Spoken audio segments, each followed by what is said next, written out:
Hello everyone, how you all doing? Welcome to another PS Book Reviews. Today we're going to talk about this book, William Gibson's All Tomorrow's Party. It's the third book on the Bridge series that I've been reading on the last month and a half, maybe 2 months. Anyways, just finished reading this third one, it's the last of the series. It's pretty good. I'll rate it on the same level as Idoru, the second book. I didn't like the first one as much, but I was very interested on the story and I wasn't let down in that regard. A quick recap for those who don't remember the first and second book. The first book was mostly set on this dystopian bridge and events happening around Oakland and the bridge that connects to Treasure Island. A lot of people living in that bridge. And on the second book, it's mostly set in Japan with a lot of nanotechnology and virtual idol being part of some weird plot. So this third book kind of connects all of those elements, and it's a good finale to the series. It goes back. A lot of the action is set back on the bridge, so we return to the original bridge from the first book. Um, in some aspects, the whole culture of the bridge is a lot better narrated and explained and visualizable, if that is a word, on this book than it was on the first one of the series, which is interesting if you think about it. But this one was also written a lot of years after. This one was released in 99. I believe the first one was released around 86, 87, something like that. So a few years had passed in between. So I guess Gibson had some time to mature his concept of the bridge itself and how things in the bridge happened. At least I got a much better idea of what visual representation of what he was explaining that was happening in the bridge on this book than on the first one. Things that are important to mention. So this book covers the story of a few characters. I think three or four of them overall. Well, some side characters, but anyways, the main characters are Rydell, which was a recurring character from the first book. Chevette, who is also a recurring character from the first book. And then we have Laney, who only showed up on the second book. Yamazaki, which was a secondary character on both first and second books. And then there are a few other characters. The character of Tess, which is a friend of Chevette. There's Boomzilla, which is a little kid from the bridge who plays a minor role. There's Silencio, a weird kid that also plays a strong role. Fontaine returns from the first book. He also shows up against now, which felt kind of weird. It felt like a weird, different kind of Fontaine. The Fontaine from the first book was a lot more. I don't want to say helpful, but it felt a lot more resourceful than on this one. And because on the first book, he was like head of maintenance for engineering and electricity and whatever. And on this book, he just fixed clocks, sold clocks, and he felt like he was at a loss in terms of how the whole bridge operated. While in the first book, it felt like he was like one of the main people who helped keep the bridge running. So it's interesting to see them return to the bridge and explain a lot more the culture of the bridge. I really like that part, which I didn't like as much on the first book. It felt like it was a bit too forced kind of a vision, but on this one it felt a lot more natural. Maybe because I already had the image from the first book. I don't know. Um, other things that are worth mentioning. First, the title, All Tomorrow's Parties. I didn't get the relation to the narrative. I'm sorry to say that, but I didn't get it. I get that it's a reference to the Velvet Underground's track. I sort of know the track. I'm not a huge fan of the Velvet Underground. I listened to it a few times, but I don't see the relation to the story. So even the vibe doesn't really feel similar or evocative of that time. So I really didn't understand that. If someone knows what the hell the title has to do with the story, besides vague reference to the Velvet Underground, I mean, it's an interesting name. It's an interesting sentence, but I really didn't get it. But anyways, things that I did get from the book, and that I would like to talk about. The Golden Path reference that seems to come from Dune, the novel Dune from Frank Herbert. On Dune, there is this thing where one of the characters, or actually a few of the characters, have this golden path vision where they manage to see how the future is shaping, and it brings along with it a lot of philosophy, of introspection. What would a person do if they knew what the future would be, or that they could manipulate the future somehow? It's kind of like Back to the Future, where the guy brings back the the card where he knows all the answers for the major sport events, and he becomes millionaire because of that. You can shape the future radically if you know like a small detail of what's coming next. And there are a lot of people and people developing systems of machine learning to predict what the future is, and we still don't have a quite very good grasp on that. It's a very important thing, and this sort of lore of the golden path of seeing all the possible paths that exist and knowing which one will happen for this universe if we do this certain thing that forces something else to happen, is seems to have become an interesting point in science fiction in general. The first time I read about it was on Dune, and now it's mentioned here again on All Tomorrow's Parties. Well, it was already started to be mentioned on Idoru. The power that Laney has through some sort of mutagen vaccine that he got as a kid. He started being able to see patterns and nodal points, and the way that information would flow would reveal those nodal points to him. So Gibson explored this a little bit more in this book. He has well, I'm going to enter into spoilers now, so if you don't want to read spoilers, close your ears for a few seconds. The main antagonist of the story also has these kind of powers, and they try to connect that between the good and evil to cause, I guess, literary tension. I guess that's the main reason. Um, so yeah, that was interesting to see how it compares this golden path to the golden path of Frank Herbert, and see how they diverge and what they can do with it. And I think I liked a lot more the way that Frank Herbert dealt with it, a more esoteric, philosophical kind of way. And this one felt more like a gimmick in some ways. It was still interesting though. Don't get me wrong. It was still interesting to have that aspect into it, and it didn't felt extremely forced. It was just one aspect of the whole narrative. There were a few others that still make it science fiction and interesting. One of which I would like to talk about is nanotechnology. So nanotechnology is very prevalent on this book in particular. Not like prevalent dominating the whole storyline, but the backplot. It's mentioned on a few places loosely here and there. It was already originally mentioned very strongly. Well, slightly on the first book, and then very strongly on the second book.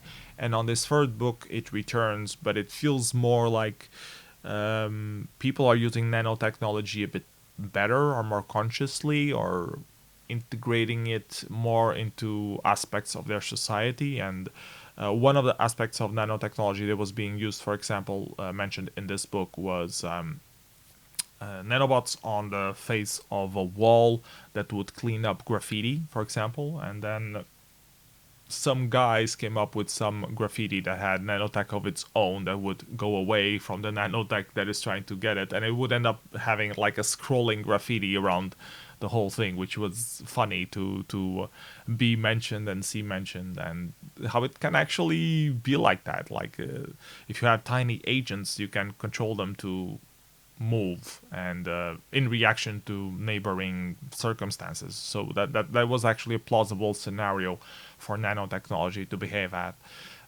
as. There are other aspects of nanotechnology, replicating stuff, sort of like you have on Star Trek, where you can just do whatever food you want with a replicator. They also try to mention that here on this series, and repairing clocks. It's one of the uses that also nanotechnology is. I guess you can repair a lot of things with nanotechnology, not just clocks, but clock in particular was one of the things that was mentioned here. And yeah, and also other things, anti-vandalism, like you would throw a rock at the nanotechs and they would just absorb it and use the material instead of, smashing, destroying the wall, whatever. Things like that was interesting to think about the uses of nanotechnology that could actually exist in the world. Nanotech is still a lot underexplored. There are some attempts into it, but they haven't reached really the nano state of things. And most of applications that have been trying to be developed are like for surgical or bio use, like to help with your body in some shape or form. That's one way to use nanotechnology, to inject nanotech into you.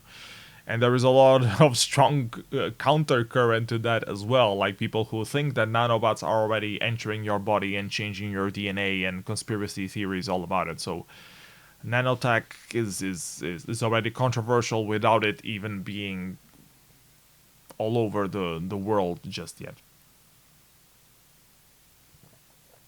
Another aspect that I wanted to mention on this review was the reoccurring show representation of the virtual idol of artificial intelligence, Ray Tohei, I think she's called, which ends up being a very strong protagonist of the whole story.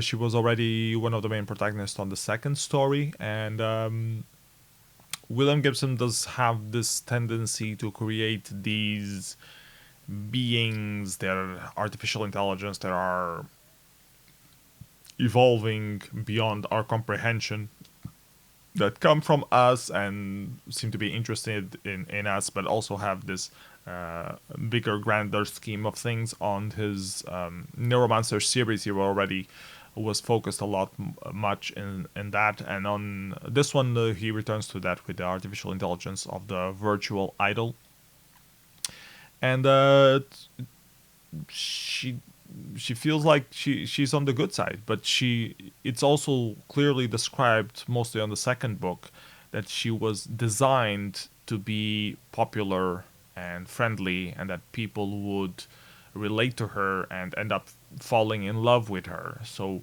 she was designed to respond to invoke a response in the normal person, or the standard response of a person would be to fall in love with her and do whatever she wanted, not in a abusive way, like controlling way that she will control, but people will have an affinity to her naturally, a natural affinity to liking her. And this was artificial engineered through analyzing all the things that people usually like, the pop culture. If you follow pop culture and you do something that is very similar to that, there's a strong possibility that a lot of people, the majority of the people who resonated with the other pop culture, will resonate with that thing that is derived from the pop culture. So you can do some research, and that was the point behind the creation of these virtual idols, that they are representation, this global need for a thing that doesn't really exist, but they can meet that because they're not human. They transcend the limitations of the human, so they can meet you at your expectations of being better, more beautiful, smarter, whatever you can think of. And in terms of artificial intelligence, this brings up a lot of interesting questions and and reflections, which I guess I'm not gonna get much into on this particular video, but it's for me particular because I used to study artificial intelligence back when I was in university, and it was one of the most fascinating topics for me. So it's for me, it was very interesting to read about this and to reflect a bit more about this, and to consider where things could go, where they are going, and considering that this was written in '99, how things have evolved since then. So very interesting for me in that regard. One of the characters that there was no mention of was Rez, which was a very prevalent character on the second book, and he had like a marriage to this virtual idol Reitohei, and now he was just dismissed as he was egocentrical. He only cared about himself. Okay, but what happened? Like, a lot of the second book was about them trying to have a marriage between this person, popular person, and this virtual idol, and now the person's almost like completely non-existent. There's no proper mention to what happened between them, how the situation didn't go well, how, why. It's explained briefly that, they drifted apart. They never consummated the marriage in whatever way they could possibly have done that.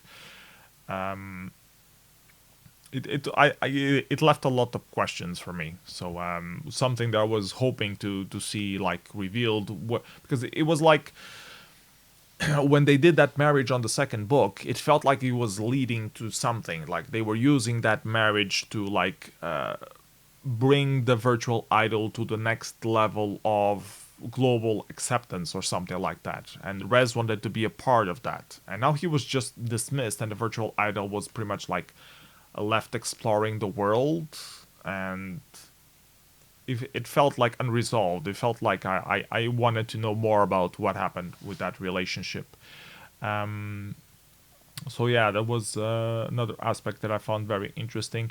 And then there are a lot of small things that show the date that it was written, like from 99. Like when there is blood, they put this substance to determine if it's zero positive or not. So they are scared of HIV, which 20 years ago was a thing that was still made sense. Nowadays we have medicine, ways to cure HIV, so it's no longer a death threat that it was 20 years ago. Nowadays we have COVID-19, so yeah, you can update your books. So, some small details like that are very interesting to read on science fiction, because they are predicting the future. And when you're reading things in the future, sometimes the predictions, they go, that way, and expect you to read at this, expect you to have read the book when it came out for it to still make sense. And some things don't make sense. And it's interesting for me when I'm reading science fiction to see what kind of things actually did age well and what kind of things felt relevant at the time, but then ended up just being, a small detail that in a few decades no one will really understand the concern of that. So you need timeline context to know a bit better. And like for me, when I'm reading science fiction from the 70s and from the 80s, I lack some of that context because I was born in 79, so I don't have that culture. I know some of it from movies and references and things like that, but I haven't lived it. I wasn't there. I don't remember the things as well as people who lived through it. So for them, when they talk about, I don't know, traveling to space and things like that, they have specific moments in history that they associate with those kind of things. And I don't have that thing. So for me, I experience that science fiction novel in a slightly different way. Sometimes that's good, and sometimes it can be bad.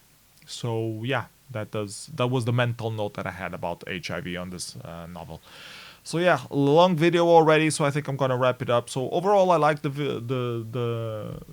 book. There are some things that I think could have been better, but overall, it was really well written, and I'm curious to read more of William Gibson's work. I still prefer the Neuromancer series a bit better, but I think his writing matured a lot from the first book of the series to these other two. I think Idoru is still my favorite of the whole thing, but this one is really close to Idoru in terms of how good it is and how interesting it is. So yeah, that's my book for today. Let me know what you think. If you already read the book, if you don't know the book, any recommendations, any whatever you want to say, please feel free to put your comments below. I love reading comments and I don't have enough of them. So please comment on my video. Let me know what you think. Anyways, that's it from me. See you next time. Bye bye everyone. Take care.